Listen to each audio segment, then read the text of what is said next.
आज हम चैप्टर 4 अपराजिता पढ़ेंगे।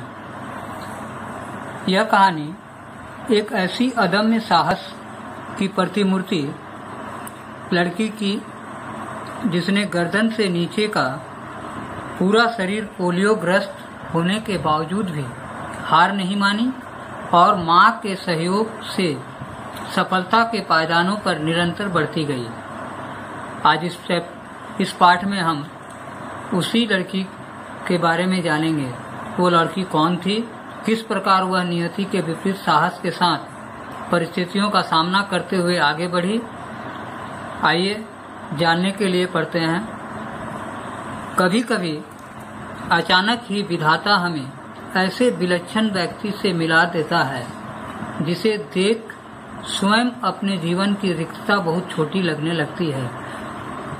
हमें तब लगता है कि भले ही उस अंतर्यामी ने हमें जीवन में कभी अकस्मात अकारण ही दंडित कर दिया हो, किंतु हमारे किसी अंग को हमसे विच्छिन्न अर्थात अलग करके हमें उससे वंचित तो नहीं किया। फिर भी हम में से कौन ऐसा मानव है जो अपनी विपत्ति के कठिन क्षणों में विधाता को दोषी नहीं ठहराता। अर्थात पृथ्वी पर हर मनुष्य जब विपत्ति आती है तो वह सारा दोष भगवान विधाता को देता है। मैंने अभी पिछले ही महीने एक ऐसी अभिशप्त काया देखी, अभिशप्त मतलब शापित काया देखी जिसे विधाता ने कठोरतम दंड दिया है, किंतु उसे वह नतमस्तक आनंदी मुद्रा में झेल रही है, विधाता को कोसकर नहीं। अर्थात यह लड़की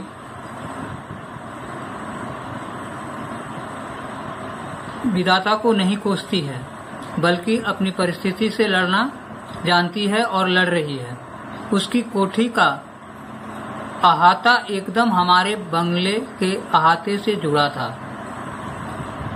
अपनी शानदार कोठी में उसे पहली बार कार से उतरते देखा तो आश्चर्य से देखती ही रह गई।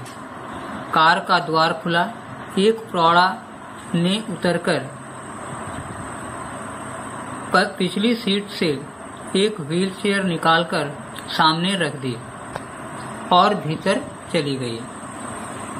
दूसरे ही क्षण धीरे धीरे बिना किसी सहारे के कार से एक युवती ने अपने निर्जीव निचले धड़ को बड़ी दक्षता से नीचे उतारा, फिर बैसाखियों से ही व्हील चेयर तक पहुंच उसमें बैठ गई और बड़ी तटस्थता यानी उदासीनता से उसे स्वयं चलाती कोठी के भीतर चली गई।